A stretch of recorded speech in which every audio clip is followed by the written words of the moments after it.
right, man. It is time for the best time of the week and the best podcast of the week. Yes, sir. While it is award season, shout out to the Grammys, you are going to listen to a very soon to be award winning episode of Off the Top Rope. Oh, yeah. I don't know why this episode will win awards, but it will. Why the hell not? Why the hell not? If you have not already, please make sure you are following us on Blue Sky. Prophet's on there all the time. He's giving you all the takes. He had a really good one for Collision last night, so if you have not seen that, or if you're not following us on Blue Sky, please do. It is at TAGPW Podcast, at bluesky.social, whatever. But TAGPW Podcast. While you're doing that, if you're not on YouTube already, make sure you're listening to this episode and our other episodes of Off the Top Rope on Podbean and Spotify. If you're on the go, you want to listen to us while you're in the gym, want to listen to us while you're doing your farm in Stardew Valley, whatever you want to do, make sure you're listening to the podcast there too. Prophet, tell them about the YouTube. All right, guys. My YouTube warriors. So, if you're on YouTube, which I'm probably sure a majority of you are, and haven't subscribed yet, what are you doing? Hit that subscribe button. Hit the bell button so you can get all of our content whenever it comes out. And once you're done doing that, tap that like button. It helps us out. Gets the algorithm to tell more people that they should watch or listen to the greatest podcast on YouTube, Off the Top Rope. So, with that, let's get to the show, man. Man, this has been I would say AEW wise, it was semi light. Collision was definitely a little bit more stacked than Dynamite was, which is funny because Collision was recorded this week because all of AEW is on the Jericho cruise currently right now. It definitely felt weird that Collision was a little bit more stacked than Dynamite was, but yeah, it was a light-ish week for AEW. Yeah, it was a lightweight week for AEW, but there were some big things that happened between the two shows. Yeah. There was a lot of there was some good stuff, and then there was some like why. So we ain't gonna skip over that. We ain't gonna skip, we do what we do here. We ain't skipping over the bad, right? We gonna talk about it. Yeah. Y'all know us. Y'all know us at this point. Yeah, you should know at this point. No one's in our pocket, so we can talk all the shit we want. Good, bad, ugly, what we love, what we hated. You hear that on this podcast, and we are genuinely honest about it. Yep. Just like I'm gonna be honest about something right now. So, WWE wise, I don't talk about WWE much. Your two winners of the Royal Rumble were Charlotte Flair, coming back from injury, and the next one was Jey Uso. So, I'm not even going to describe how I feel about that. But those are your Royal Rumble winners. Charlotte eliminated Roxanne Perez, and Jey Uso eliminates John Cena at the end. And apparently, in the men's Royal Rumble, Drew McIntyre was fucking pissed off at the end of it because of Logan Paul. We'll just put it like that. Not something that happened. That's not shocking. I don't know. I don't watch WWE. I didn't see anything for the Royal Rumble. I have no idea what's going on. So I have no clue. Just for context, what happened was it was time for Drew McIntyre to get thrown out, right? Logan Paul is sitting there doing one of his moves in the middle of the fucking ring, which normally when somebody's about to get eliminated, it kind of cleared the way for the person to get there. Logan Paul was literally standing in the middle of the fucking ring after he did this move, and he was doing all this stuff, taunting and stuff like that. and they ran into him, and like Drew, like the way Drew got eliminated, it looked weird as fuck, man. You just like flipped out and like fell out. It just looked ugly, and Drew was fucking heated. Drew McIntyre was heated, and literally because of that, just left the building. Like that's the news that came out from that. The other thing I just want to highlight is there's a match that was on the card that was completely silent, but if it was on any other show, it'd probably be one of the best like tag team matches, that you could watch on a show. Like, it's a tag team match that could probably literally main event a show if you wanted it to. Mm-hmm. It was DIY versus the Motor City Machine Guns. Because, well, go ahead. Yeah, man, it's WWE isn't really like a wrestling program. That's a card for, or that's a match for wrestling fans.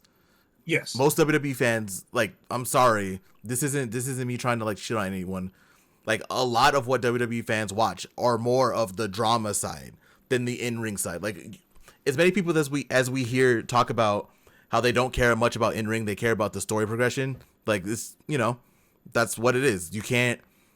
WWE is not for people who enjoy, like, heavily enjoy the in-ring side of things. Like, that's not the main demographic anymore. That's just how it is.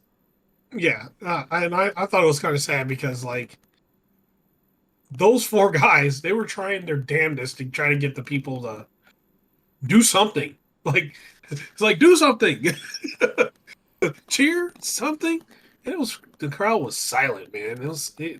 It sucked because both of those teams are insanely good, right? Mm-hmm. And if they were anywhere else, that shit would be hype as hell. But it is what it is. It is exactly how you said it, man.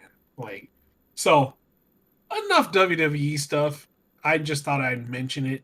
Mm-hmm. The wrong people won both Royal Rumbles, in my opinion. But who am I to say you could put on a fake concert, wrestle like shit, and then get to main event against somebody at WrestleMania, or come back from injury and win for the 18th time?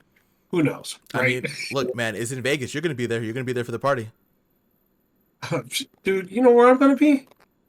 I'm gonna be at home, not paying attention, playing some Path of Exile 2 or something. I'm gonna be doing something, and I ain't gonna. I'll probably look at the highlights. That's about it. I will be out, but I will not be at WWE because that week when WrestleMania is in town, all promotions come here. Yes, A Stardom show. Stardom's gonna be here. They're gonna be doing a show. That's the main one I know. I wanna go to a GCW show just to experience that atmosphere. Oof. I'm gonna do that. There's someone else too I want to go to. I can't remember the name of, but I'll be looking at shows. Main one though, Stardom's gonna be out here. I'm gonna be there. That should be a good show. Oh yeah. Oh, and depending on what happens, they did it last year. Like Tony Khan kind of got his arm like rang for it, but usually they do the Supercard of Honor where WrestleMania is. Usually. Oh. I don't like last year. Like Tony Khan kind of got like pushed into doing it. I don't know if he's gonna do it this year. Probably not. But there's a possibility that Ring of Honor is gonna be out here. Hey, Ring of Honor's out here. I might have to find a way to get to it. Oh yeah. That's why I'm excited for WrestleMania week because we're in Vegas. All promotions come here. That's gonna be a wrestling week for me. I'm telling you what. That's gonna be some good shit, man. Mm-hmm. That GCW is gonna be insane. I want to experience it one time. Just one time I want to be in the room when the GCW show is going on. I don't know how I'm going to do it. I can tell you one thing. I ain't going to be in the front row. I'm going to tell you that much. Don't be in the front row, bro. God, no. Especially if, what's his name's out there? What's that guy's name? The guy that pied Jericho, that did the pie slice to Jericho. Oh, Nick Wayne? Oh, Nick Wayne. Jesus Christ. Nick Gage. Nick Gage is wrestling. I'm in the back row, bro. Fuck that. I'm hoping we get some kind of death match. I want to be there live to experience a death match to see how it is.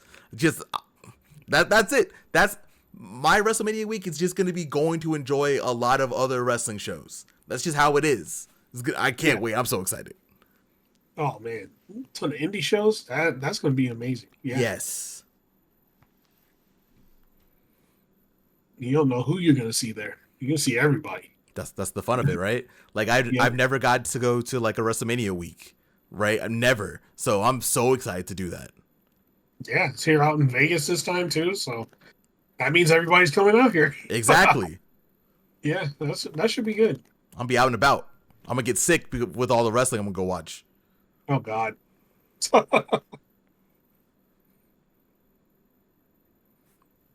that's all. Oh man. That's all for that. What what did you think about this week's episode of Dynamite? Huh. It started out hot, right? Like, actually, we'll just go through it. So this week's episode of Dynamite, it started out real hot. You had Ospreay versus Brian Cage. Mm. God damn. I don't I don't know. AEW, when they put on matches like this, they always have whatever reason, they have the best starter matches. This one is one of those. Because Ospreay and Brian Cage, they were doing everything, man. They went to war. um yeah, man. I'm just gonna say, if you have a chance, watch this match. I'm not gonna go through this match because there was a lot that happened in this match, as you can imagine, because it's Brian Cage and fucking Will Ospreay. There's a billion things that go on in like a match like this. Mm-hmm. Big, uh, a 280-pound high flyer and a 230-pound high flyer. Yeah, just take that as you will.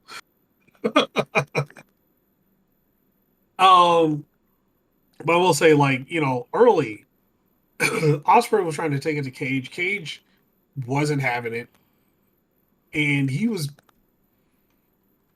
hammering Osprey. It got to a point where they were both going back and forth. And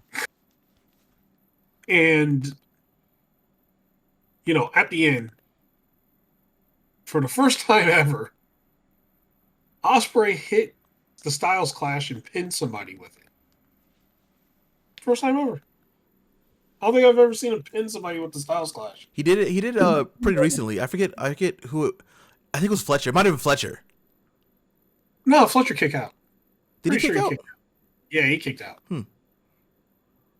Because he had to hit him with the hidden blade. Because that was during the paper. Yeah, the Continental Classic semi main semi main event. Yeah, he did the style. He did do the Styles Clash though, and yeah, but Fletcher kicked out, and this is the first time he actually pinned somebody with it. Like he got the 1, 2, 3 with that. I was like, oh, because you know what? I was expecting, Cage to just kick out, like, and them to go into another sequence because like this, how this sequence happened was Osprey hit a heel kick, Cage like came back, hits a discus lariat, then a sit out powerbomb. Osprey kicks out, then he hits him with the Styles Clash. That's a crazy sequence of events if you go through that in your head. It was so Because good. it is excellent. Because like that first half of the sequence was all Brian Cage. And like most people they'd be done, but no, it's Will Ospreay.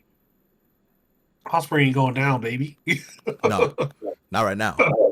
Not right now. No, he's too much in it. So, man, after the match though,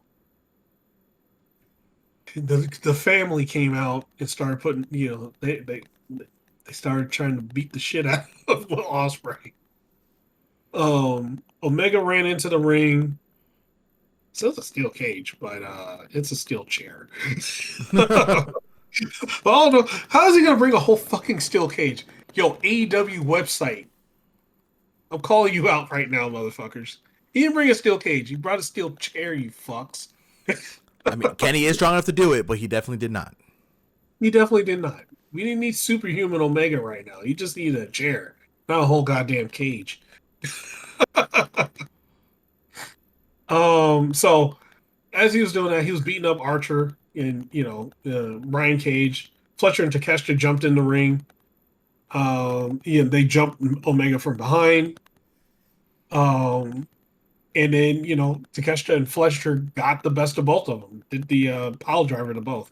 So this is they continue getting beat up, and yeah, that was the end of that segment, of that match and segment together. We're just gearing up for Grand Slam Australia, pretty much. Mm-hmm. So one of the most interesting points of the night, Renee is backstage. She's trying to get a word with Swerve Strickland. And she's outside his locker, or outside of his room. And guess who pops up? And somebody that Lionel himself said last week Hangman Adam Page was going to be looking for. Which is, was going to go to Swerve. Hangman Adam Page. He was looking for Swerve Strickland, but he didn't have that look in his eye of like trying to hunt him down for vengeance or anything like that. He had a different look. Like he was trying to bury whatever he was, whatever he was doing. But yeah, he was looking for Swerve. That takes that storyline to another level. You and I, both of us, Prophet, we bat 1,000 on this podcast. 1,000. Yeah. Yeah, man. But yeah, people were saying like, oh, we're gonna get another rerun of Swerve and Hangman's. Like, will they have a match? Possibly, but I don't think this is what y'all think it is. Y'all need to be looking like Prophet and I look at this at AEW. Y'all see what's up. Y'all get there eventually. You'll get there eventually. Watch like the last 5-10 episodes. You'll get it. Mm-hmm. Make sure you listen to the podcast if you want the spoilers, because we got them even though we're not in the back. Yeah, we ain't even there. We got it. Then MJF started talking, and then I was like, whatever. But I was there for that Powerhouse Hobbs. Oh yeah, coming back, and he's like, yeah, hey, Big Bill, your ass is lucky I ain't there yet. I'm not there tonight because I am not medically cleared to be there at Dynamite. But he's like, when I'm cleared, I'm going to show you that hell is just the beginning. I was like, ooh. So we'll probably talk about it later, but one thing I want to mention AEW is doing now, they're finally putting that final piece of the puzzle of their wrestling triangle or, repertoire, getting the bigs in there. They're finally focusing on the heavies. It took them a year after everyone was chanting meat for those matches a year ago. I'm happy they're finally doing it. Yeah, finally. You got some fantastic heavies, man. Let them do their thing because they draw just as much as the tiny guys draw. And they also give you some of the best matches and scenarios against those other wrestling styles. You need the heavies, man. There's a reason why for the longest time WWE only had heavies because the heavies draw, man. Mm-hmm. The other guys do too. But when somebody looks at a pro wrestler and they see a heavy, they're like, "Ooh, okay, that guy's a pro wrestler." You need him. So right after this, the most ridiculous match of the night, and one that we already called last week. Batting 1,000. We already called what was going to happen. You guys need to listen to us, man. So the last outlaw, Jeff Jarrett, versus Claudio. In this match, funny enough, Jeff Jarrett was, he was a man on a mission. He was a man determined. People didn't like it because, they're like, oh, there's no reason Claudio should be losing to Jeff Jarrett. But you guys got to remember, Jeff Jarrett is focused and on a mission. He has nothing. There's nothing else, right? He said, "You're going to have to kill me to make me stop." So that means that's a man that's going to give you 100% of what he's got every time. So he won 100% at Claudio. Claudio wasn't going at his best, which almost ended in Claudio fucking losing until, Wheeler Yuta slipped in the chair, distracted the ref. Claudio swung the chair and missed Jarrett. But John Moxley also came into the ring. This is the dumbest fucking ref. You couldn't feel all those things in the ring going on? Like, especially like all these John Moxley sliding his big ass in the ring, right? TRT Moxley in the ring. Yeah, bro. If you can't see it, that's fine. But you can hear Moxley like running around. You can hear Yuta. You hear all of it. Yeah, so Moxley slid his ass in the ring, hit a paradigm shift, and then Claudio hit the neutralizer and pinned Jeff Jarrett. Overall, of course, MJF came out and was like, "Hey, I told you so." And then he pretty much punched Jeff Jarrett in the head with his ring and then left. The shortest, most effective MJF promo ever. Finally. He didn't take an hour to say, "I told you so." So, all right, I'll go by saying this first. I didn't have a problem with Jeff Jarrett actually fighting back against Claudio and, having the upper hand because, one, Claudio wasn't taking it serious. You could see it, right? Jeff Jarrett was being 100% serious. So, not taking it serious for somebody 100% serious, 100% serious guy is 9 times out of 10 going to win. But, the Death Riders have the numbers game. They ain't gonna lose. Plus, what did we say last week? Anytime Jeff Jarrett says he's gonna do something, it's gonna go horribly wrong. Yep. What happened? It went horribly wrong. So, go ahead. Oh, I'm just saying that was expected, right? Like, if we, again, you said it. We talked about it on the podcast this week. Neither of us said that Jeff Jarrett was gonna win. We had different ways that Jeff Jarrett was gonna lose. But neither of us said he was going to win because that wasn't going to happen. There's no way. Right. Like, you guys got to be under the thing of if Jeff Jarrett says, "Hey, I'm going to go home and tie my shoe," just know he's going to get home and he's going to try to tie his shoe. He's going to trip and hit a rock or something. And then John Moxley is going to hit him with the Death Rider. Yeah, he's going to hit him with a paradigm shift. And then he's going to, bulldog choke him. That's what's going to happen. It's just going to go horribly wrong every time. And it's just like a story beat that no one's picked up on that started from the Owen Hart tournament, right? Mm-hmm. I'm going to win the Owen. Who's his first opponent? A pissed off Hangman Adam Page, and he gets destroyed, right? And every time he says he's going to do something, he's going to get his ass kicked horribly. That's all that's going to happen. Every time. Every time. And and one thing he's going to do, he's going to put whoever the talent is, like, he's getting his ass kicked by, he's just 100% going to put that guy over. That's it. But he had to look like he was going to win this one, right? Like, he wanted a chance at, Moxley, so, he was beating up Claudio, and then everybody came in the ring and beat his ass. Like, fight back. You know what's gonna happen. That's also the Death Rider thing, right? Like, every time a Death Rider's in the ring, except with the Uter, which we'll talk about in a little bit, every time one of them's in the ring, you have to swarm with the other ones. You got to deal with them all, or at least a majority of them, unless Wheeler Yuta's in the ring, which again we'll talk about that later. But yeah. So what he should have had was Jay Lethal and Big Sad out there.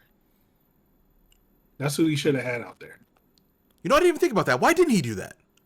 I have no idea. He's going against the fucking Death Riders. Like, he should have known, right? Like, everyone at this point knows what Mox is gonna do. He's been the champion for like 3 months. Every time he is in the ring, or anytime another Death Rider is in the ring, they interfere. Every single time. Why were you not prepared for that? Right. You should have had Big Sat and Jay Lethal and Sanjay out there. That's what you should have had. But, of course, Jeff Jarrett did not because he's the last outlaw and he's going to do his thing. All right, Jeff. Why you gotta have the same? All right. You know what? Now I'm thinking There about you it go. too. Dustin said something last week that was gonna be there to help him out. He wasn't there either. Oh, that's for something completely different. Oh, did some shit happen? So when they were going on about that promo, you remember the MJF and Jeff Jarrett promo that they went back and forth? Yeah. Jeff Jarrett said a whole no, not Jeff Jarrett. MJF said a whole lot of stuff and it pissed Dustin Rhodes off. Like legit pissed him off. Like legit pissed him Oh shit. off. So that when he was talking about that, I think he was really talking about beating the shit out of MJF. He's like, "Hey, if you want to beat his ass, I'm there for you." They put that on TV? Yes, that's pretty much it. Oh my god. That's the behind the scenes thing of why Dustin Rhodes was kind of fucking. He looked fired up and pissed off at the same time. It was because of that. That's why. Okay, that makes a lot more sense. Cause like Dustin, cause I don't look at the backstage stuff at all. You know that for me, I don't. I definitely thought that it was like, oh yeah, Dustin's gonna help him win the world title. He's gonna help him beat Claudio, and then he didn't show up. I was like, okay, but if he was really pissed off, yeah, all right. He the things that people quoted him saying is he's got a receipt coming. So Keeping him far away from MJF then. Dustin's going to give that receipt. I'm telling you right now. Lord have mercy, these old vets. We'll be talking about them a little bit more later, but these old vets, man, they've been having problems this week. they hurting this week, man. Jesus Christ. So right after that, Renee Paquette, she caught up with Ricochet. And she, said like the one stipulation, hey, if Swerve interferes tonight with your match, his match next week will be off. And Ricochet was like, hey, you want me to give you an interview right now, but we're going to wait until Collision and we'll have a nice sit down talk. But right now, they didn't even put this on this fucking man. Whoever the paraphraser is on this website, you're an asshole. Put the whole thing there. We have to start making our own notes again, bro. We're not gonna have a choice. Yeah. So he pretty much was saying, hey,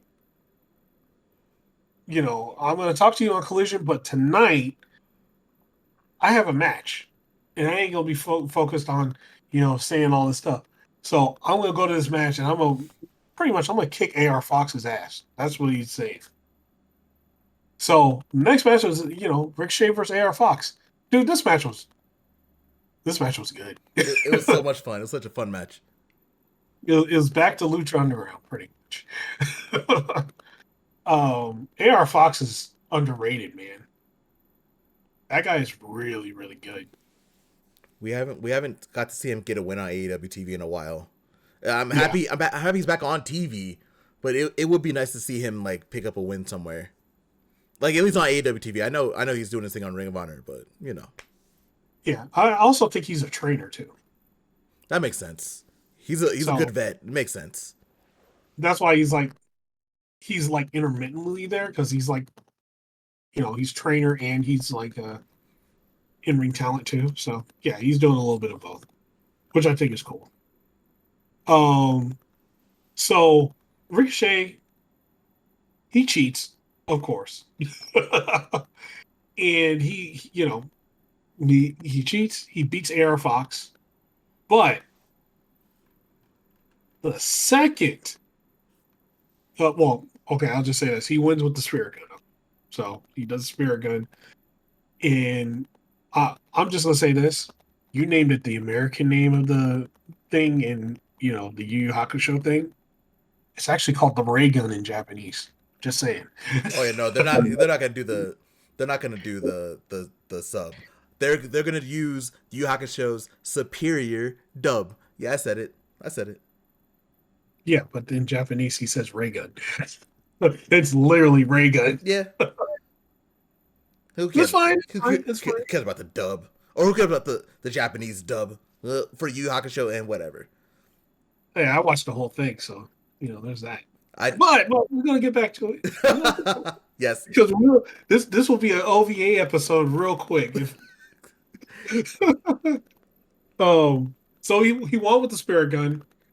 Well, spirit gun and the vertigo. Got the 1, 2, 3, and then after the match, his ass got pulled outside the ring by Swerve, and Swerve was beating the crap out of Ricochet. Ricochet was like, "Oh shit!"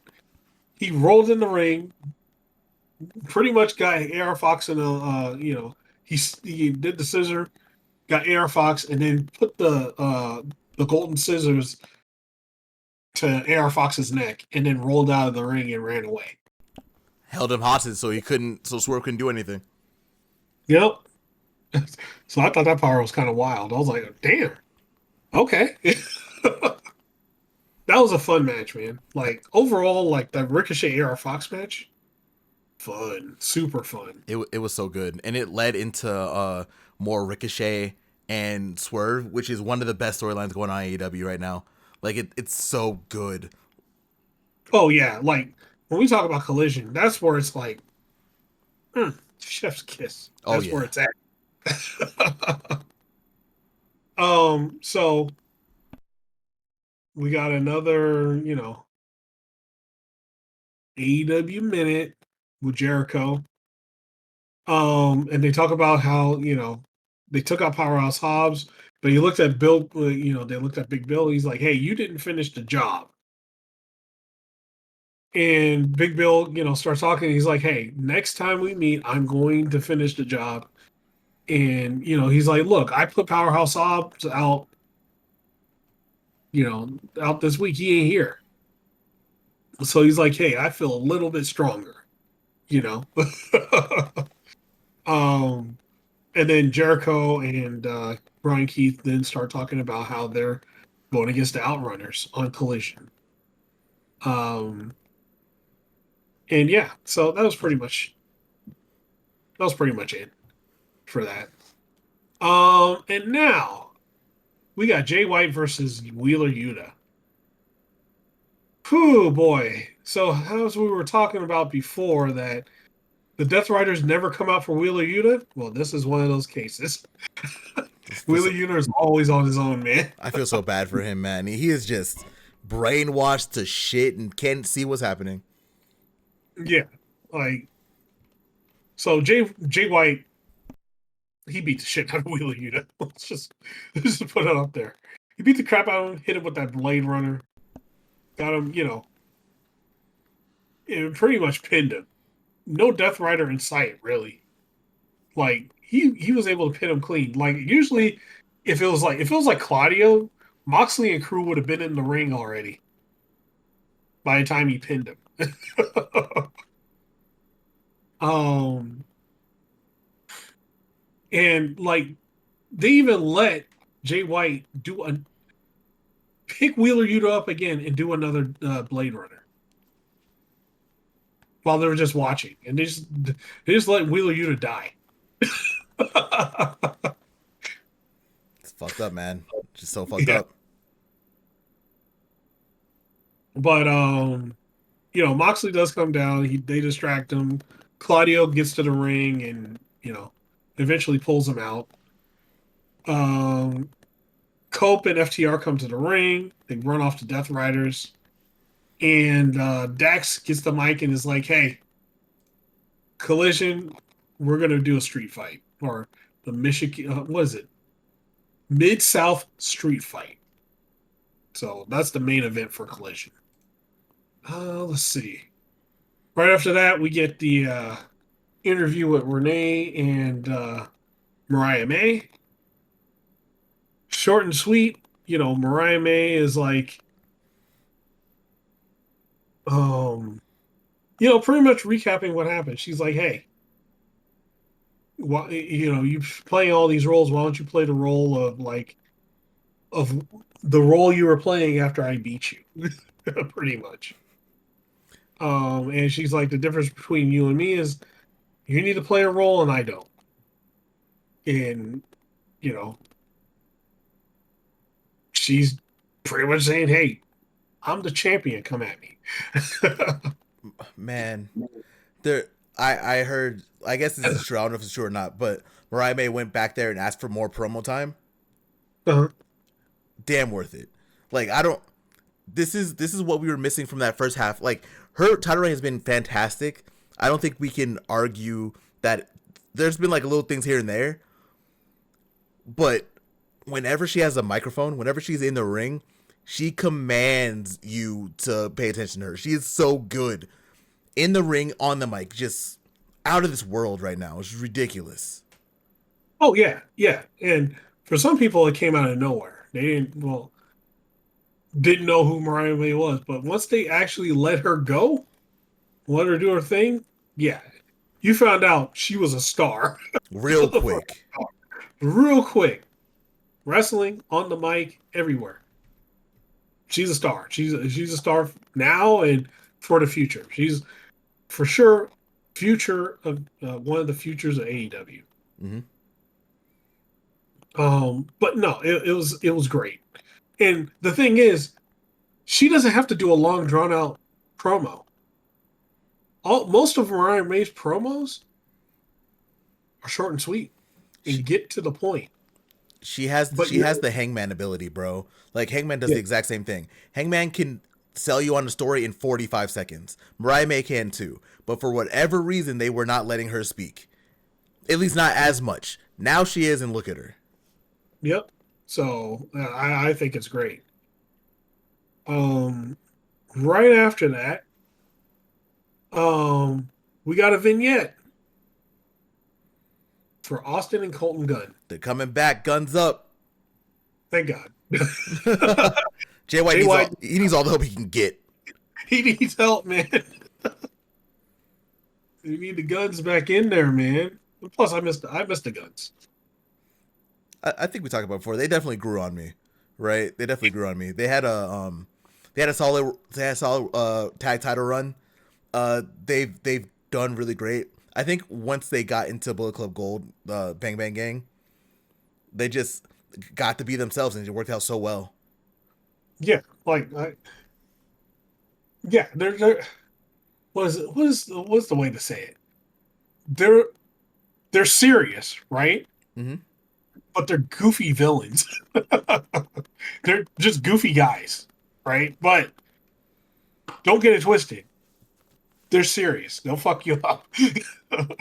But like on the side and like all the shit they were doing, all those segments they were doing with Jay White, like what is it? What do they call it? When they had cardboard Jay White, Oh, Card Blade. cardboard Jay White, and then they had the one for Juice Robinson. I forget That the name. shit was I forget the name of that one, but they had a name for that too. It was also hilarious. that shit was money. Like those guys are great. I didn't. I'll be honest. I didn't. You remember me saying it? I didn't like the guns in the beginning. Yeah. I didn't like them in the beginning. Like I was like, I don't know. But when they did that feud with the acclaimed, and then by the end of it, when they finally broke away from Billy Gunn, and then they started becoming their own, and then they joined, like you said, joined the Bullet Club Gold. That's when I started liking the guns. They were like the serious ones in that feud, right? Because if I remember correctly, like the Acclaim were out there joking around and they were happy, and Billy Gunn was doing his thing with the Acclaim, stuff like that. And I remember, I think it was Austin Gunn who gave like this really impassioned promo about their dad betraying them for these people that they don't know. Yeah. It was that shit was I think that was my turning point. Once I heard Yep. him talk, I was like, "Oh yeah, they got it. Whatever they got it. Let them run with whatever they got." Yeah. And after they came out to 50 Cent, that Oh, the many was men, it. bro. Yep. That was it. They came out to that at that point, they were pretty much made men. They lost the title the same night. But shit, that intro, and that was them putting it all together. And now that was a fantastic point. And I started liking the guns, pretty much after that feud with the acclaimed. Hmm. Understandable. But I'm glad they're coming back, man. Like finally, Jay White needs help. Now we just need to find a way. Juice, get better soon. Heal up that leg, bro. Come back so we can have Bullet Club Gold at full power, and hopefully we can keep it that way for a little while. Because it's just they're cursed. Yeah, yeah. We need cardboard juice again, man. we Oh yeah, need, we need card. Oh, if they did that shit again, I'd have to laugh every time, man. That shit cracked me up, dude. So also the Vendetta was backstage, and they were pissed at Harley Cameron for last week, and they said on Collision, they're coming for Harley Cameron, for a match on Collision, which ended up being Ty Valkyrie versus Harley Cameron. mm. And then after that, we had our TBS Championship match. Before I get into this match, though, all right, my people on social media, I'm pointing at you, motherfuckers. You guys were all complaining and getting yourself all, what is it, artificially pissed off for no reason. They were, if you saw the thing, you saw people like going, "Oh, they're gonna have Jeff Jarrett and Claudio as the main event," and all this other stuff. No, it was always gonna be Mercedes Mone and Yuka Sakazaki. Yuka Sakazaki. Mm-hmm. All this false, like, I don't know. It's just this false bullshit. Calm the fuck down, people. Agreed. I think the only thing that they got right was the amount of like vignettes they had before the main event. That was a little weird. It was like 5 back to back to back to back. That was a Yeah. little weird. But other than that, there's nothing going on. Yeah, they weren't. Some of those matches weren't before. The only one that could have like possibly been before, or like been like the main event, was Brian Cage and Will Ospreay. But Will Ospreay is the show opener every time. Like almost every time you have Will Ospreay on your card, he's opening the show, or if he's doing a championship match like international, which he doesn't have right now or anything like that, he'll probably be close to closing the show, Mm-hmm. right? Mercedes was closing the show. I don't care what the fuck any of you say. I'm pretty sure they also, when they did their card rundown during the show early on, I think they also said the main event, like that was the main event, like there. Yeah. So, And a lot of times, if you look, okay, here's a tip for you guys when you're looking at the posters for the card, right? The bottom of the poster is usually the beginning. The top of the poster is the end. It's like a pyramid, right? mm-hmm. Top of the poster is the end. Top of the poster was Mercedes Mone and Yuka Sakazaki, all the way at the top, and all the other matches were below it, which means it was the main event, which it was. Mm-hmm. So yeah. With that said, also I'm just gonna say it again: chill the fuck out, people. With that said, this match was fun. It was hey, her and Yuka, they put on a good match. I think they need like 2 more times to go though to put on like a really really good 2 more times and more time because it looked like they kind of had to rush a little bit. Heavy on the more time. Like I think like we just talked about it, but they played all those vignettes back to back before this match was weird. There were like 2 random commercial breaks in between that too. Like AEW, as much as I love the vignettes, I think they're great. I think you should keep on doing them. You got to figure out a better way to space these out. Yeah, you got to do it. If you're gonna have a main event, have that main event blocked.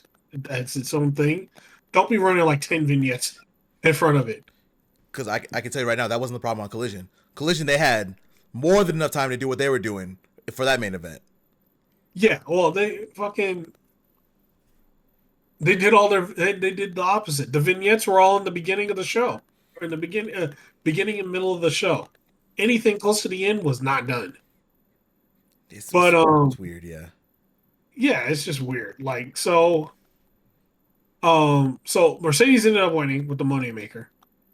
Um, But Yuka was her and Yuka were hitting each other, dude. They were rocking each other. Mm-hmm. People don't realize Yuka's in other companies like an axe murderer, dude. She fucks people up. She's that fucking what is it? If the Punisher was a magical girl, she would be that. That's what Yuka is in Japan. Um, but yeah, pretty fun match. And overall, and also, I didn't know she was married to Takeshita, but that's another thing. Oh, that's cool. Yeah, just Two random thing I found out. I was like, huh? two aces of two Japanese wrestling companies are married. That's cool. Yeah, that's cool. Had no idea, but yeah, now you guys know. Useless trivia. Um, but yeah, man, Dynamite. Overall, it had its ups and downs. Right? We called them all out here. Um, it was a fun card. I'm glad Mercedes. Even though it showed at the top of the card, I'm glad to shut the people the fuck up that they were the main event.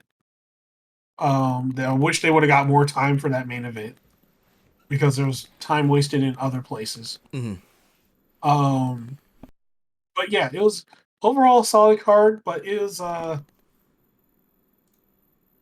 let's see. There was a lot of back and forth between you saw online between people because of certain things that were small. They were taking small stuff and blowing it out of proportion. Like the Jeff Jarrett thing. Like Jeff Jarrett beating up Claudio or him having a chance against Claudio in the match. Right? Like stuff like that. So beyond that, fun card. It was kind of light for a Dynamite card, probably because of the Jericho Cruise stuff. Mm-hmm. So yeah. So I'm gonna pass it on to you, Lionel, for Collision. Woof. Collision was the stack show this week for whatever reason. I don't know why. But yeah. We're gonna start off with Samoa Joe and Hook versus Nick Wayne and Kip Sabian. Mm-hmm. Mother Wayne and Christian Cage were on the side with the patriarchy, doing their thing, trying to distract. None of that worked. I'm not gonna, like Prophet said, I'm not gonna break down this match too much. Hook got his ass beat for like the first 8 minutes of this match, however long it was. Samoa Joe was trying to get in, he couldn't.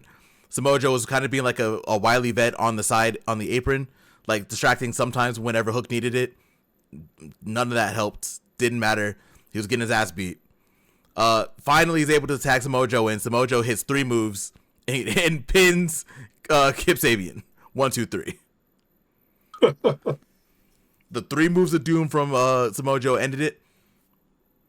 After that, Christian Cage got in and tried to attack Samoa Joe and Hook, and he was very successful because he stomped Joe's head onto the side of the holder that he has the title defense for. Joe looked knocked out. Didn't look great. Patriarchy stands tall despite losing the match. Mm-hmm. For whatever reason, it's not in here either, which is weird. I don't know what they're doing. But we had an Adam Copeland promo. It might have been a little bit later. It's not on here at all, though, so I'm going to talk about it right now. Yeah, let's talk about it. Yeah. Copeland sitting backstage. He has a camera in his face. He's talking basically about how low-key disrespectful Moxley is, about how none of us understand what he's trying to do, which is, that part's valid. That part's pretty valid. Like, none of us really know. Even after the close-up was really good. If you haven't watched that close-up that Renee did on AEW's YouTube channel last week, you should watch that if you haven't. It's really good. And then he goes off on this really weird rant about how people in his generation didn't respect people in Edge's or Christians, Jesus Christ, in Copeland's generation, saying that the reason that you have guarantee contracts and lower wrestling dates and less time wrestling is because of people like him. And then he challenged him to an AEW World Championship match at Revolution. That's really it. Kind of disrespectful to Moxley a little bit. Basically was like, while you're doing stuff in the backyard wrestling, I was main eventing places. You should have respect for me. And your generation has no respect for my generation. Boo boo, wham wham, bullshit. Wasn't really a fan of that. I don't know if you have any thoughts on that one. Not really, man. Like, so a point, I get where he's going at, but I think the way he worded it was dumb. It was, it was pretty much, it's pretty much the age old thing of, hey, while I was around main eventing shows, you were in the backyards doing stuff. Mm-hmm. I don't think he needed to put if the whole contract thing and shit in there. We don't need to know that, right? It's part of the storyline we don't need to know about. The storyline is Moxley has the title and you want to take it, right? Yes. So we don't need you to talk about the extra behind the scenes stuff like contracts and less dates and all that shit. We don't care. Don't give a shit. Don't talk about it. We want to know in the storyline, the wrestling part of it, because the shit you just said takes everybody out of it. And as shit as social media was this week, because they were very shitty about a lot of things. Yeah. This one I kind of have to agree with them on, because this was kind of like trying to add stuff that didn't need to be added. Like, y'all have been going back and forth for like the last few weeks. Y'all just leave it at that. Say you want the world title. We don't need to make this about like an old generation versus new generation thing. It doesn't have to be that. Moxley is not doing that at all. Moxley's whole thing is he's doing it in a very weird way, but Moxley wants to make the company better. Doesn't seem like Copeland wants to do that. So it's whatever. Yeah. After that, we had two very quick matches. The first one was the Beast Mortos versus Adam Priest. Yeah. Mortos beat Priest's ass. It was Respect very. Oh wait, what's that? No, I said respect to Adam Priest though, man. Oh yeah, great wrestler. Great wrestler. Got his ass beat though. Yep, got his ass beat. After the match, Mortos is doing a celebration, and then we get Max Caster with a new theme. They're officially broken up. Officially. Yep. He didn't get to keep the Acclaim theme. He got a new one, which is actually pretty good. I'm not gonna lie. I like the theme. Yeah, theme's pretty good. Caster came out. He was ready for his open challenge. He was doing an open challenge. He said, "You want a chance with the best wrestler alive?" He tried to. Mortos looked like he wants to wrestle, and Max was like, "Nah, not you.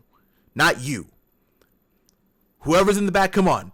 And it happened to be a return. Oh boy. It was Roosh, who looked like a monster with his new gear on, with his new like ring entrance attire on. Yes, that shit looks dope as hell, man. It looks so sick. The full bull's mask that he has on, the shoulder pads. He looks like a god. That shit looked dope as hell, man. Max Caster looked like he wet his pants, which valid. If you have to fight that, valid. I get it. I guess maybe people expect this to be a little bit longer than it was. I kind of thought they were going to go a little back and forth. A little bit. No. They did not. Roosh beat Caster's ass just as bad as Mortos beat Adam Priest's ass. It was 2 squash matches back to back. Max Caster with his best wrestler alive stuff was not working. Got his ass beat. And quickly got thrown out of the ring after the match was over. Yes. And then Roosh takes a mic, and basically he's berating Mortos. Like, what's wrong with you? We're family. What are you doing? Yeah. And Roosh was definitely over with the crowd, because when he was doing his catchphrase, they did it back to him, and he looked surprised that they did it, which is kind of funny. So he did it again. They did it with him again. It's good to have Roosh back. Hopefully we get to see them more often. LFI. Hopefully we get to see them consistently. That would be great. That's the thing. Like every time, like LFI, I don't know why they're not, shown more. Every member of LFI is really good, right? Roosh is excellent. Beast Mortos is probably like he's as over as Roosh is with everybody, right? Yep. Mm-hmm. Dralistico, I would say if there's anyone that's like the middling one in the group is Dralistico, but Dralistico is good too, right? Um, yeah, they need to give those guys more time. Like seriously, like they're all great. Like Beast Mortos is great, Roosh is great, Dralistico is great. Maybe since there's 3 of them, maybe throw them in that trios division or the tag division. Something. Do something. Or have Roosh start going for some singles championships or something. I want Roosh to win the Continental Championship. That'd be sick, dude. 20-minute time limit, get him back in the Continental Classic. Like, I know he was in the first one. I know he did all right, but didn't end up making to the finals. Continental Championship. If Roosh with this new attire and stuff like that, he would look amazing with it. Yeah. Or trios. Like, honestly, I'm with you though. Just put them on TV. Yeah. Whatever they were doing, if he asked for it, fine. But whenever Roosh is available, put his ass on TV. Yep. After this, we had a tag match with the Outrunners and the Learning Tree, which was Brian Keith and Chris Jericho. Now, I'm not gonna lie, wasn't really a fan of this match. Okay. I mean, it was an Outrunners match. If you've seen one, you've seen them. Jericho looked extra sluggish in this match. Yeah. Like everything Jericho looked like he was doing at like 0.5 speed. Was not great.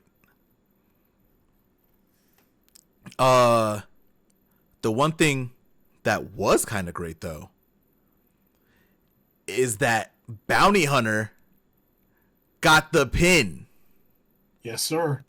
Bounty Hunter got the win for the team. After that, Big Bill comes in and helps beat up the Outrunners. And then we get I guess we had to forget the first one that happened a couple weeks ago because I think he was out with a concussion. But Bandito comes out and everyone's like, "Oh, Bandito's here. I'm so happy to see him." Despite the fact that we got this, what he did, we got that like 3 weeks ago. I don't know if anyone remembers it. Yeah, I know you remember it because you be watching shows like I do. But Bandito came out for the save. He wiped out the Learning Tree. Jericho's looking at him crazy. Bandito did not hit his head this time.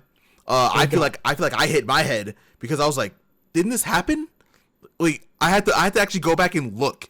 Like, oh yeah, that's when he had the concussion maybe.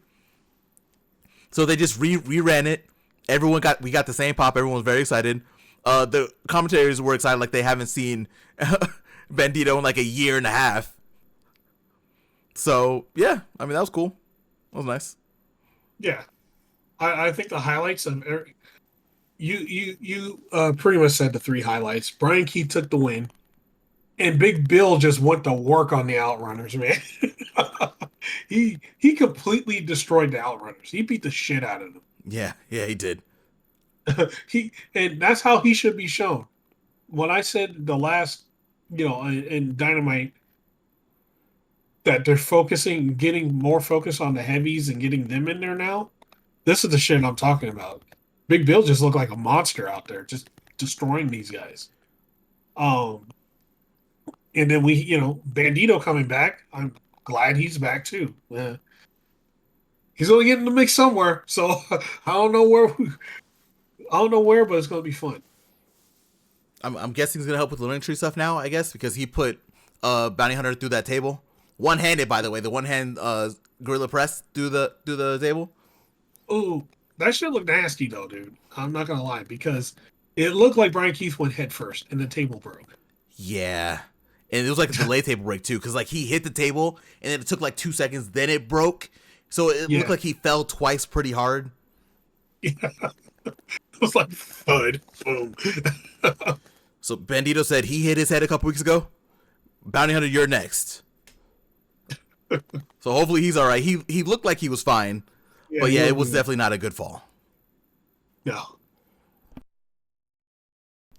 Before I get into the next segment, they don't have it here again, so I am going to talk about a little backstage segment that we got with Willow Nightingale and Chris Statlander. Chris wanted to apologize because we're trying to wipe out everything that happened between Chris and Willow last year, which, you know, they had great matches, but I guess I get it. I don't know, whatever. Willow surprisingly was like, I'm good. I'm gonna look out for myself for right now, and walked off. So we're gonna see where that goes. That's gonna be interesting to see like how that friendship gets remade. Because I get it. I get Willow. I get where she's coming from. Like, she got abandoned by her best friend. So, you know. But before or after this, because it wasn't on here, we talk to Timeless Toni Storm. She's on the ramp. There's a spotlight on her.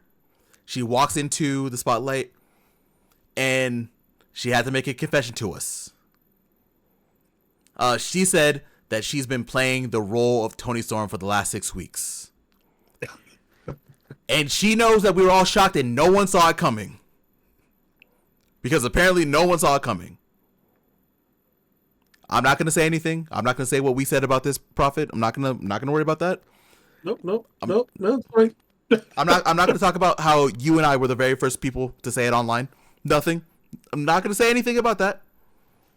Nope. But this was basically just Timeless Toni Storm reminding people about why she is good at what she is doing and hyping up the match that should be the main event of Grand Slam Australia. Yes. The crowd was going crazy for her. Like, she had everyone in the palm of her hands. It was just fantastic promo segment. Also very short. She did what she had to do. She reminded us who she is, and she gave a little bow while she had the spotlight on her. It was perfect. Yep. Right after this, we had a singles debut. Yes. We had Megan Bayne versus Hyena Hera, a.k.a. Victim. This was Megan's first singles appearance on AEW TV. We're not going to talk about the stuff on AEW Dark. We're not worried about that kind of stuff. We're not going to talk about the Casino Gauntlet. This is her one-on-one debut. And she destroyed Hyena Hera. Yeah. As she should. As was expected. Everyone got excited. We didn't get to see it on screen, but we officially got the graphics. So Megan Bayne is officially all elite. Mm-hmm. And she looks like a monster, as expected. If you don't know her from Stardom, if you don't know her from what she was doing in GCW, y'all gonna learn. She is fantastic. Yeah, you gonna learn. What I saw on social media, I saw a lot of people saying like, "This is what you guys said that Camille was." No. and I was like, I get it, because a lot of people hyped up Camille a lot. It didn't work out at all. Yeah, at all. But Megan Bayne's here. She's finally here. We've been touting her on the podcast for we were talking about it for months. We expected her to be here a long time ago. Yep. I'm happy she's here though. Yeah. No, we're gonna get the real heavy, right? Like the real powerhouse. Mm-hmm. Like you're gonna see, and you know, as you've seen already, she's crisp, man. All that time at Stardom and things like that, technically sound. Like we've been saying, you got to go to Japan to hone your craft. Like, you want to be one Yep. of the best, you got to be in Japan for a little bit. It's just how it is. Y'all saw how good Anna Jay was when she came back after one tour. Yeah. Next up, we had a singles match, another women's match, 2-on-1 show. Look at that, AEW. I'm proud of you. We had Harley Cameron versus Taya Valkyrie. You said it earlier in the podcast, Harley Cameron is over. People love Harley Cameron. Yep. Also, I'm gonna touch on this really quick before I talk about the match. During the match, they were talking about how all of Harley's all of her talents, and they said ventriloquism, and I was like, what? That's a new one. Why? Oh. Why would they say that? She can do that. We find out later that she does. That she can. Taya Valkyrie was a very good out for Harley Cameron. I think this was a very good match for her.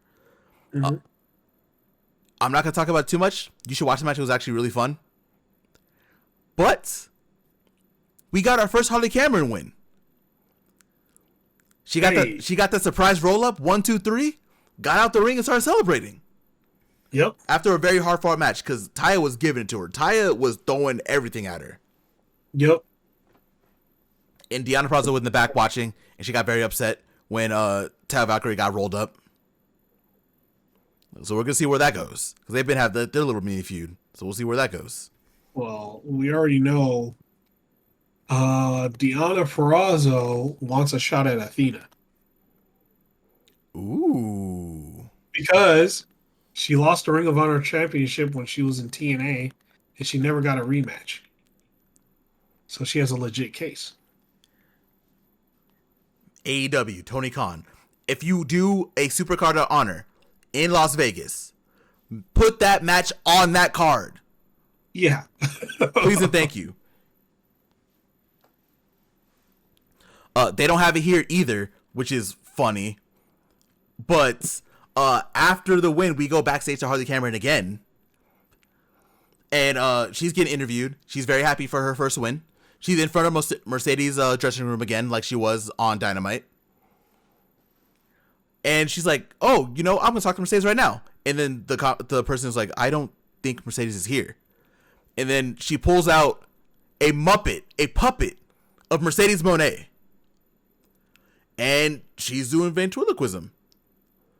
Really good, by the way, too. Like, really good. Yeah. All of her talents are good except for singing. She can't sing. I don't think she can sing. I don't care what anyone says. She's not a good singer. Everything else, though, she's fantastic at. She's doing the song and dance, saying that making the Mercedes puppet say that she respects her and she's ready for the match at Grand Slam Australia. And then Mercedes walks up. So Mercedes is there. And she's like, oh, I get why people love you so much. But, all the stuff that you're doing, all the talents, you're just doing that because you're a loser. And then walks off. And walked into her dressing room. Which was a little harsh. But right after this, we had the match of the night, which was a 3-way for the TNT Championship. Our champion, Daniel Garcia, versus Kyle O'Reilly, versus our boy, the Ring of Honor pure champion, Lee Moriarty. Okay, so I'm going to interject real quick. Yes, please. Now, I've been getting on people this whole podcast. Time for me to do this shit again. Oh, let's go. I'm ready. So, I see you motherfuckers talking shit about Lee Moriarty. No, Probably what? people that have never watched him go before or never watched him wrestle.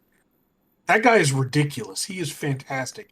There's a reason why when Nigel McGuinness came back, Nigel was as crisp as he was.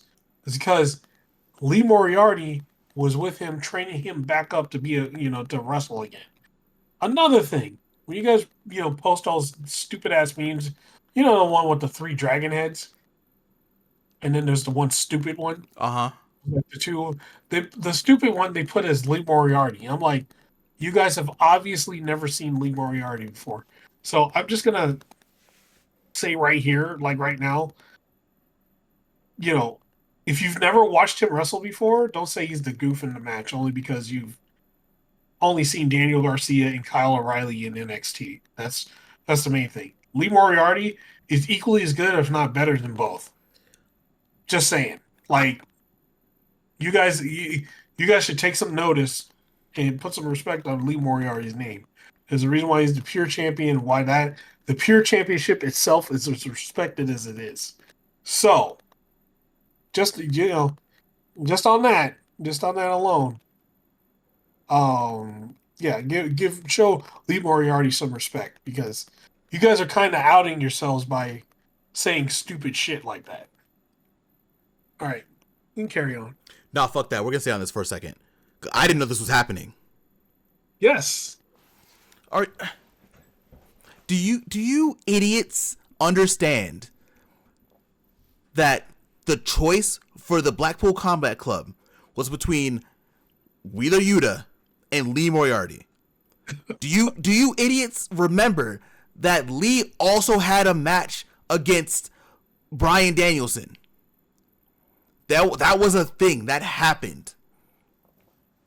How do you watch this match? This one. Where they're all of them are chain wrestling, they're all doing this stuff. They have a great three-way match. And you say that he's the goof.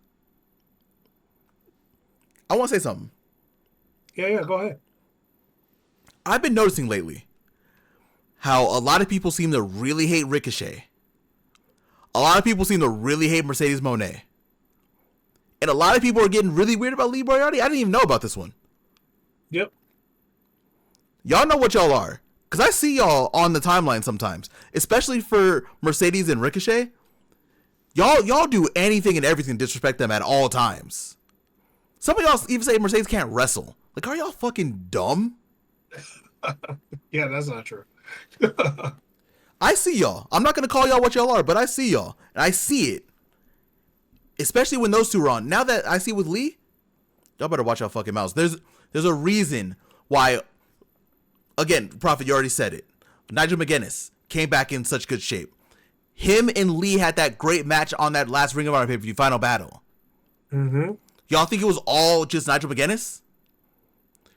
Do you think Nigel McGuinness would just take a loss like that for no reason? Y'all are fucking stupid. Anyway, that pissed me off. I can't believe how do you see Lee Moriarty and think he's the goofy one in the match, despite the fact that he was doing the most technical shit in the match. Yeah. It's fucking disrespectful. Jesus Christ. That makes me want to talk about the whole match. I'm not going to. But I will. Oh no, but I won't. I won't do that. I'm sorry. I'm talking about how the match started because I think that was really interesting.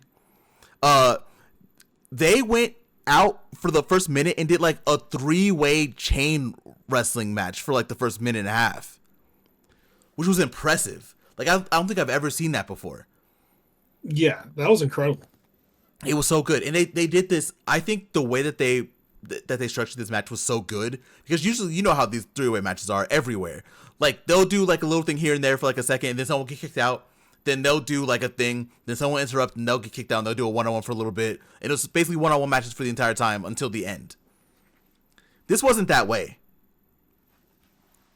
They did a lot of good 3-way wrestling in this. It was fantastic. Lee Moriarty was in there too doing it, you fucking idiots. Yeah. Sadly though, after a lot of stuff, one thing specifically that I liked is Kyle O'Reilly had like the triangle on Daniel Garcia, and then Lee Moriarty tried to stomp on him, and then he got the ankle lock on him too. So there was like a lot of these like multi submission moves that were happening in this match too. Just all around great. But Daniel Garcia did steal this one. He stole it. He rolled up. He was able to roll up Lee after a little bit of distraction from Shane Taylor, and got the 1-2-3 for the win. Like Nigel said it, Matt Menard said it, that was a very lucky win for Garcia, which it was. Yeah, like it was. It was definitely a good win for him, but it was lucky. After the match, though, you want to talk about fucking goofballs? Shane Taylor Promotions, all of them came out and they surrounded the ring. And you talk about them being goofy. They want to be goofy. They're about to destroy Kyle O'Reilly, Daddy Magic, Angela Parker, and Garcia, and Kyle O'Reilly. I think. Yeah. I don't think I forgot one of them, but whatever. Then Adam Cole and Roderick Strong come out. They get in the ring. Adam Cole has like a little stare down with Shane Taylor, and Shane Taylor Promotions backs off. That's it. I haven't been asking you, Prophet, what do you think about this match? Oh, by far, like, as far as Collision and Dynamite goes, it's probably my match of the week. Oh, for sure. Easily.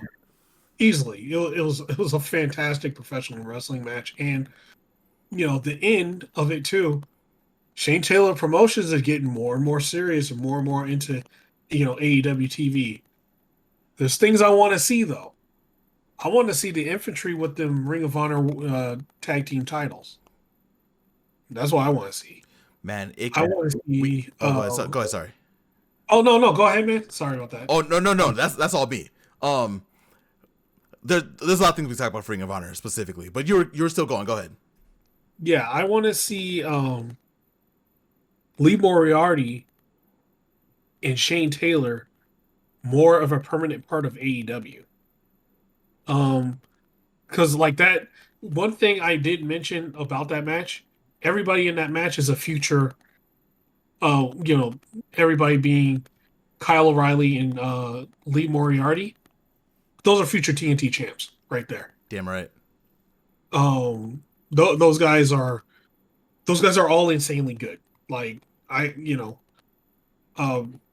so I want to see that. I want to see Shane Taylor wrecking people, man. Like last week when it took it took 4 people to take him out. My boy was looking serious. He was looking like the final boss, man. He came in the ring like Kingpin and was fucking everybody up. And I thought that shit was great. He's gonna be wrestling next week in that trios match. The 3v3 trios match was interesting, a 9-man match, right? Mm-hmm. So we got a new trios team, so that's awesome too. I just love seeing them on TV. And I need to see Shane Taylor in some type of contention of something. Whether it's, I don't know. Whether he's also going for TNT or World or something. Shane Taylor needs to be in there, right? Or if it's not in AEW, in Ring of Honor, he's in the top contention of everything. Shane Taylor needs to be in there. And yeah, the infantry, they need to get those Ring of Honor tag titles, and after they have a great run, start going for the AEW tag titles, because I think the way they are now, they are leaps and bounds better than whatever they were before, right? Mm-hmm. And we've all seen it. We've seen how the infantry was before versus now. Now they're threats. You see them jump in the ring, you're like, ooh, somebody's gonna get messed up. You see all the Shane Taylor promotions now, they jump in the ring. It's like you said earlier, they're about to whoop everybody's ass. It wasn't gonna be pretty, right? So let's build on that, and let's just take it to the next level. Yeah, bro, I wholeheartedly agree. That can lead to a whole nother conversation about what Ring of Honor is doing, but that I think we'll save that for another week. Yeah. We have to go on to the main event of Collision. Okay. It was a Mid-South street fight between FTR and Jon Moxley and Wheeler Yuta. This was a very good match. Mm-hmm. This is probably my favorite Moxley match since he's come back, honestly. This is also my favorite FTR match in a little while. Mm-hmm. A lot was going on in this match. If y'all haven't seen it, a lot was going on. This was a street fight. Uh, Death Riders tried to come onto the ring. FTR jumped them, and the match immediately started. This is just how it was going. At one point, you know what you're gonna expect when you're with the Death Riders, unless it's Wheeler Yuta wrestling by himself. Claudio came out to try to help out with them. Didn't work out as well as they hoped. Marina came out and tried to help out. She had the grip of death on Dax at one point, and then she tried to jump on to him and try to choke him out, which it was working because Marina's just a threat at this point. But there was a table set up on the corner in the apron, and she got driven into it on the back of Dax, and she was taken out for the rest of that match. That was it for her. A lot of stuff happened in this match. We can talk about the end though. There were tacks, a lot of chairs, tables, a lot of stuff was in this match. To end it though, Moxley was on the other side of the ring. FTR had Wheeler Yuta. They're on top of the announce table. Dax picks him up in a pile driver position. Cash jumps off of not the apron but the barricade onto Wheeler Yuta to give him that spike pile driver. Shout out to one of the best tag teams on the planet, by the way. Mm-hmm. Old school. Yep. Knocked his ass out with that spike pile driver. 1, 2, 3 on the outside, and FTR was able to pick up the win against the Death Riders. They didn't do it by themselves. They had help. At one point, Copeland and Switchblade Jay White came out to try to get this like more even, and it worked. It worked. Someone was finally able to get a sniff off the Death Riders. It's been a while, other than Wheeler Yuta, but you know, it's Wheeler Yuta. He doesn't count at this point. They don't even like him. After this, though, they had ran off the rest of the Death Riders, and Mox was in the ring by himself. So this is the first time we also saw Mox get his comeuppance.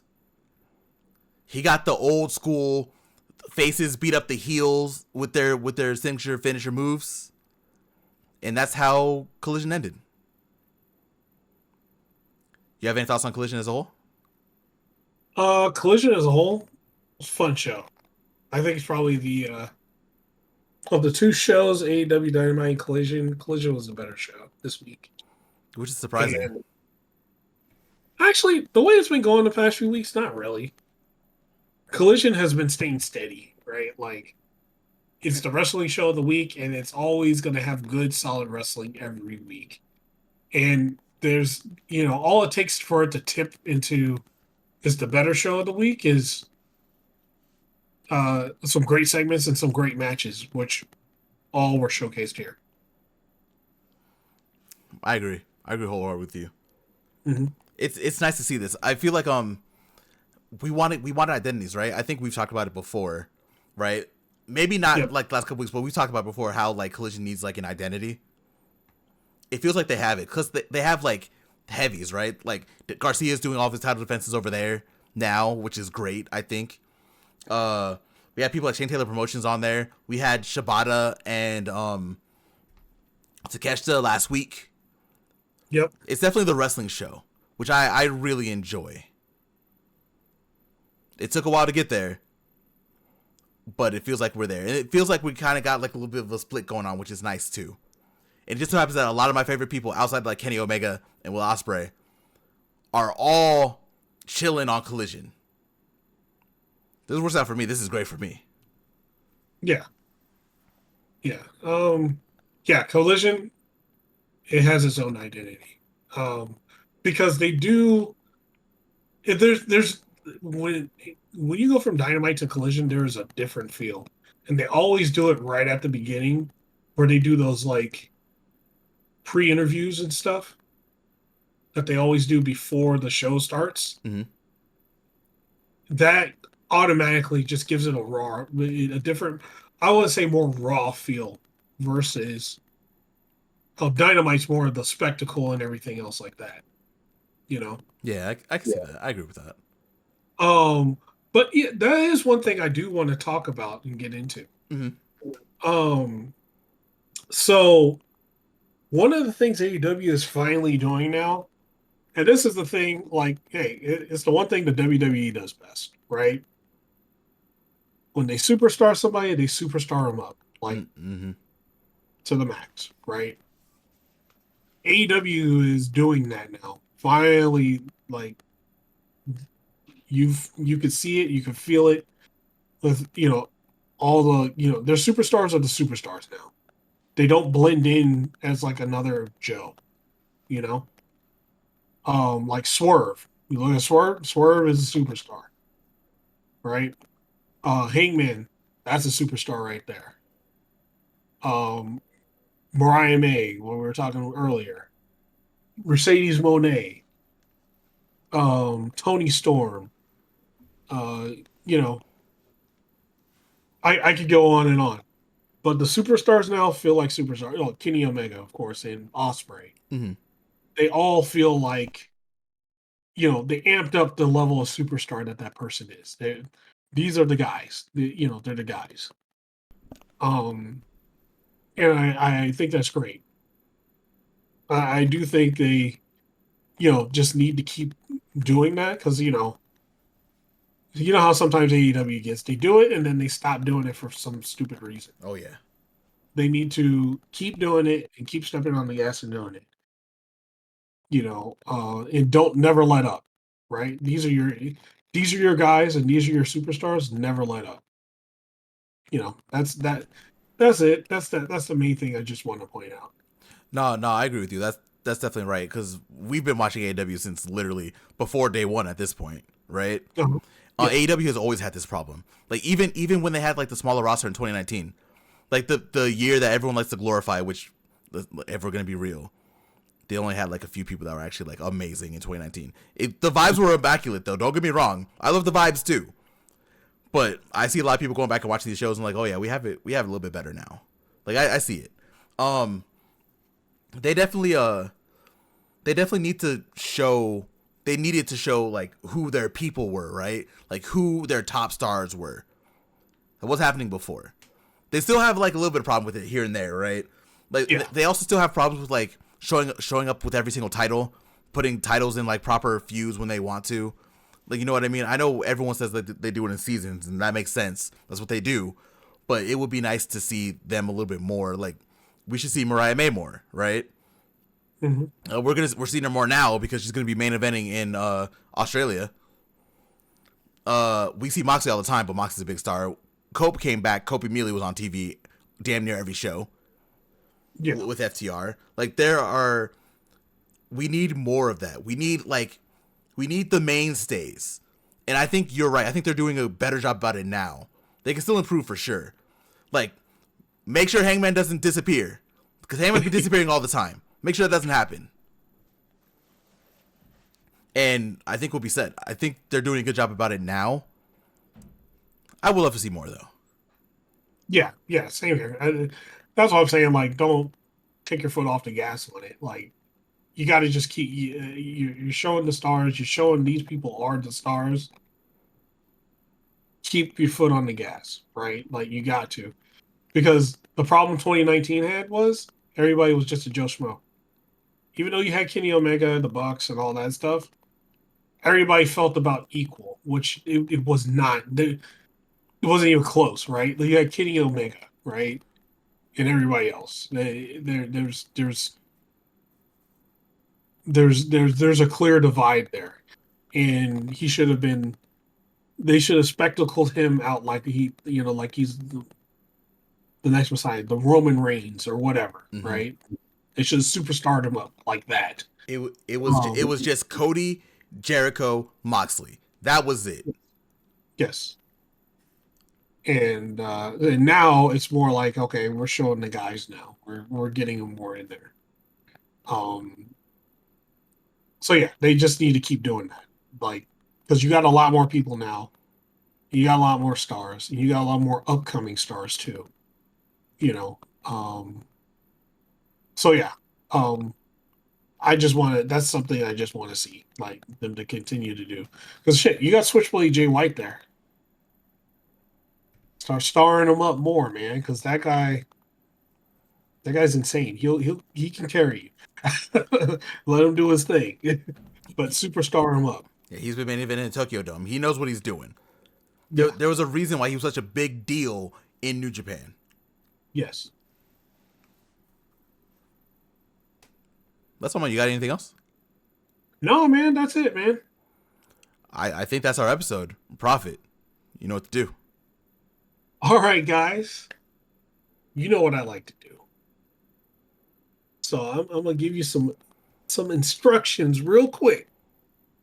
I need you to get up on that top rope. Need you to take the elbow pad off. Yeah, I know you saved it all day for this moment. Need you to take that elbow pad off and drop it on that like button, and then roll over and drop it again on that subscribe and bell button so you get our shows whenever they come out. And yeah, leave some comments, man. I know you people are shy. I know you're shy. I know you also listening. So come on, put some comments on there and let's talk about the show and talk about other things. Like we can also talk about New Japan. We can talk about the disaster that's TNA. We can also talk about anything else that you want to talk about. Just put some comments in there. So once again, thank you guys. And you know where we're going with this. We're out. Peace.